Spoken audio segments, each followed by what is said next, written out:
Welcome to Maheshan IAS. Your rank is our responsibility. Modi ji झुक जाइए, compromise कर लीजिए, क्योंकि आपकी जान को खतरा है।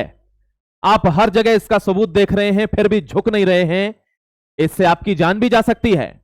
जय Hind and I welcome you on Maheshan IAS digital platform and thank you very much for joining this article. ये एक ऐसा आर्टिकल मैं आपके साथ डिस्कस करने जा रहा हूं जो आपने शायद कहीं नहीं देखा होगा।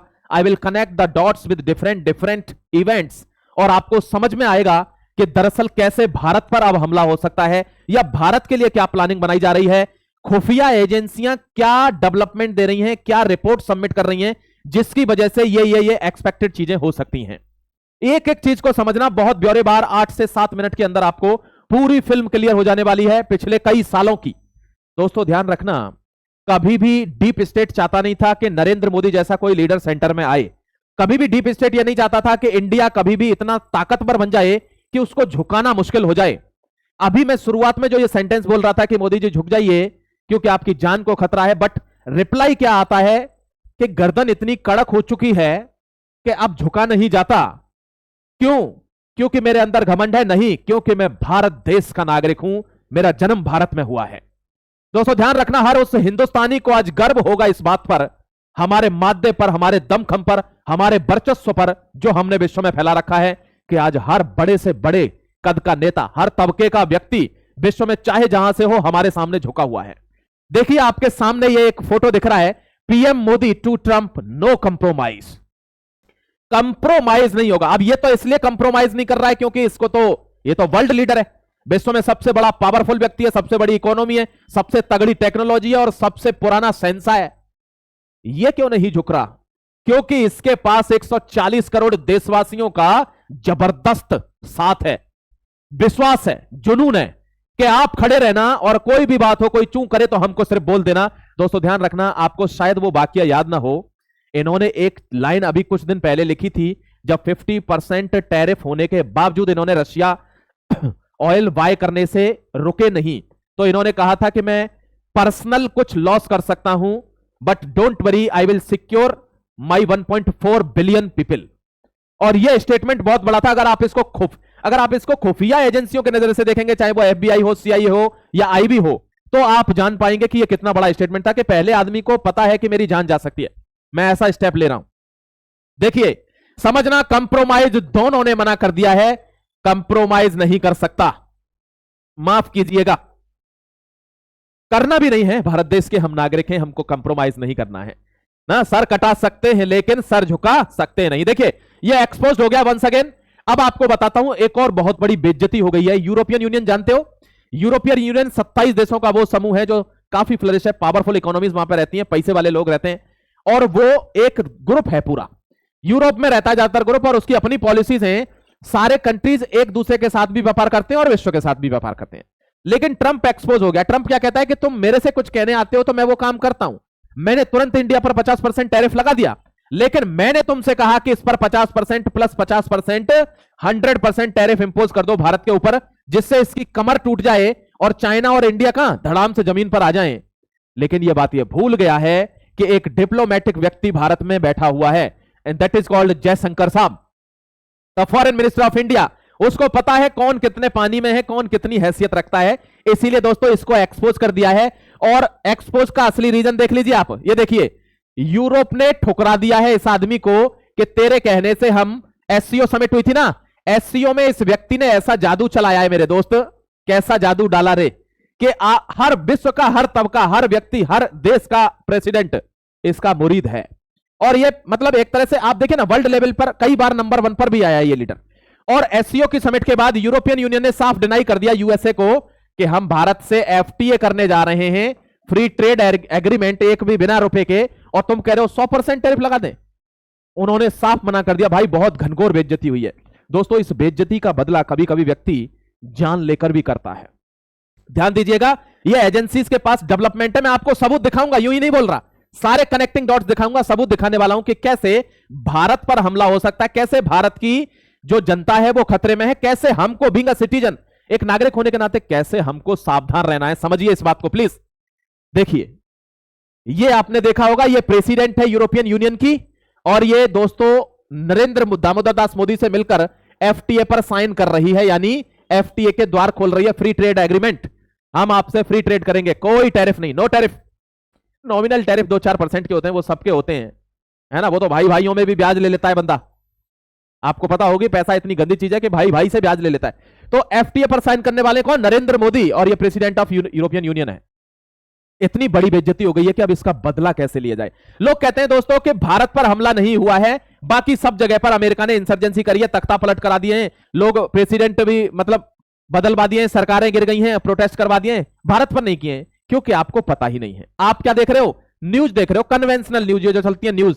कभी आप किसी ऐसे व्यक्ति के संपर्क में रहिए जो विजिलेंस में हो, इंटेलिजेंस ब्यूरो में हो, रिसर्च एंड एनालिसिस विंग में हो, साइफर्स में हो, या कोई भी ऐसे व्यक्ति के संपर्क में रहिए जो पीछे से बैकग्राउंड से काम करता हो। देखिए, मैं आपको एक एक ब्यौरेवार कुछ चीजें दिखाता हूं और बहुत ध्यान से समझना। अगर इस बात को समझ गए तो तुमको समझ में आ जाएगा कि इंडिया के साथ क्या होने वाला है। देखो, सबसे पहले नंबर पर यह है, यह क्या है? यह श्रीलंका है, ध्यान रखना। सबसे पहले यह श्रीलंका से शुरू हुआ। दूसरे नंबर पर यह क्या है? अमार सोनार बांग्ला, यह क्या है? बांग्लादेश। तीसरे नंबर पर क्या है? यह है नेपाल, क्या है? नेपाल। चौथे नंबर पर क्या है? यह है जापान। और पांचवें नंबर पर क्या है? यह है फ्रांस। क्या है ये? फ्रांस। यानी सिर्फ रैंडमली देशों को नहीं, भारत के आसपास के देश, चाहे बांग्लादेश हो, नेपाल हो, श्रीलंका हो, जापान हो, भारत के आसपास के देशों को सबसे पहले तख्ता पलट किया गया है। दोस्तों, आप समझते होंगे ये प्रोग्राम सेट किया जाता होगा, फिर ये जुगाड़ लगाते होंगे, ऐसे करके घूम फिर के कोई रणनीति बनाते होंगे। ये हर समय चलता है, एवरी टाइम।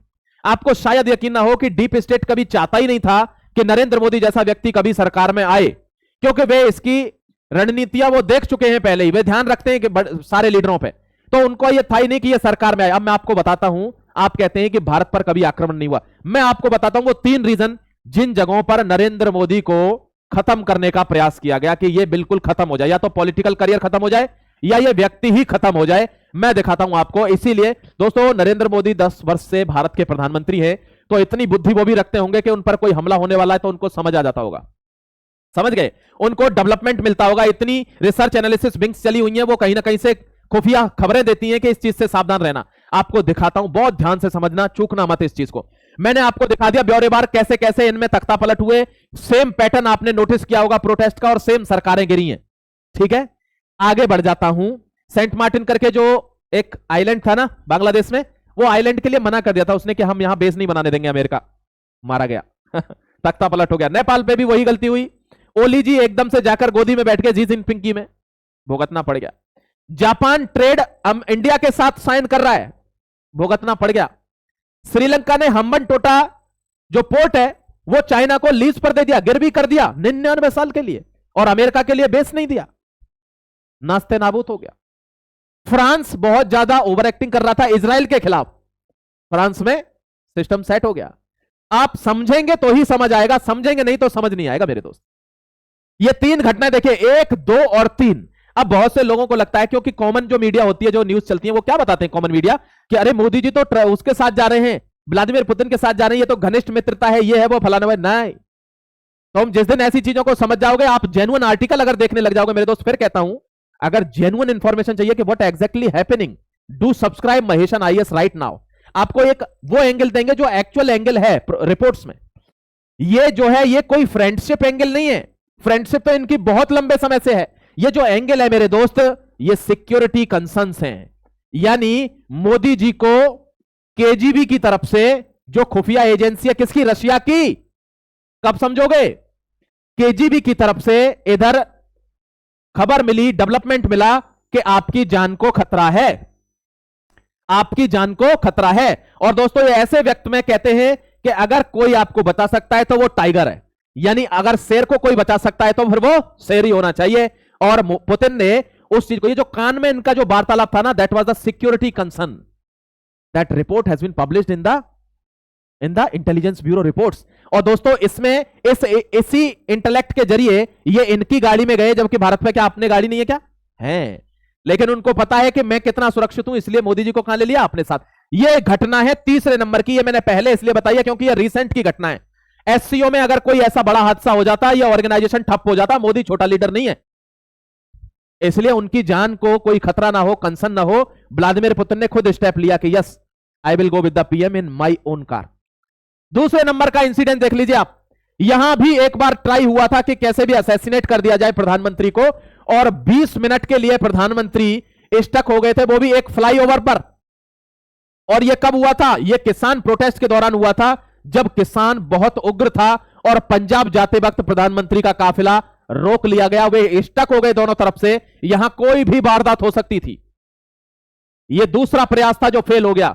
यह तीसरा प्रयास था जो फेल हो गया। सबसे पहला प्रयास फिर कौन सा था जहां मारने की कोशिश की गई? और वो था ये ब्लास्ट एट मोदी 2013 रैली। यानी डीप स्टेट कभी चाहता ही नहीं है कि ऐसा कोई लीडर सत्ता में आए जो देश को पावरफुल बना दे, तो लोग किसी से डरे ही नहीं और इकोनॉमी भी स्ट्रांग हो जाए। आप देख रहे हो ना अमेरिका की क्या हालत है। यही अमेरिका है ना, कुछ दिन पहले हम इसके तलवे चाटते थे। यही सारे देश है ना, आज कुछ हैसियत है उसकी? नहीं। ध्यान रखना, ये विल पावर के ऊपर होता है। तो ये पहले जानते थे कि ऐसा होगा, इसीलिए 2013 की रैली में ही बिहार में बम ब्लास्ट कराए थे, जिनमें 5 लोग मरे और 11 से ज्यादा लोग घायल हुए। आपको ध्यान होगा जो 9 सस्पेक्ट पकड़े गए थे, उनमें से 4 लोगों को फांसी दी गई है इस रैली के ऊपर, क्योंकि यह बहुत बड़ा षड्यंत्र था जो फेल कर दिया गया। ध्यान रखना दोस्तों, ये पहले अटेम्प्ट हैं जो हो चुके हैं, अब फिर एक अटेम्प्ट होगा, 101% होगा, क्योंकि आप देख रहे होंगे इंसर्जेंसी किस लेवल पे है। और बार बार इंसल्ट का मतलब क्या है? यही है कि फिर एक अटेम्प्ट होने वाला है, एक अटेम्प्ट फिर होगा, और इसका आपको ध्यान रखना है। देखिए, एक ध्यान रखना, ये एक अटेम्प्ट है, यहां से तिरंगा उतार के खालिस्तान का झंडा लगा दिया गया था, ये भी अटेम्प्ट था दोस्त। ये भी देख लीजिए आप, ये पैटर्न नोटिस करना, ये भी अटेम्प्ट था। ये क्या है? ये शाहीन बाग है, ये भी अटेम्प्ट था। ये प्रोटेस्ट के नाम पर यहां से कई लोग प्रेग्नेंट होके चले गए। रिपोर्ट्स देखिए आप शाहीन बाग की, क्योंकि यहां कई महीनों तक यह आंदोलन चला था, लेकिन इंसर्जेंसी जिस लेवल पर भड़काना चाह रहे थे वो भड़की नहीं, और मामला केवल दिल्ली के एक शाहीन बाग इलाके तक ही सीमित रह गया। लोग तो बहुत बहुत दूर से आए, लेकिन शाहीन बाग से ज्यादा चौड़ नहीं पाया। और यह होता है राजनीति के कारण ही, कि अगर आपकी राजनीतिक टैक्टिक्स अच्छी हैं तो ऐसा नहीं होगा। ये देखिए, farmers enter into red fort, ये सारे अटेम्प्ट्स हैं, इनको आपको समझना होगा। मैं आपको फिर बताता हूं, कोई भी न्यू डेवलपमेंट होने वाला है और आप सावधान रहिए। बीइंग अ सिटीजन अगर आप अवेयर रहते हैं तो हो सकता है वो फिर फेल हो जाए, क्योंकि 3 अटेम्प्ट फेल हो चुके हैं।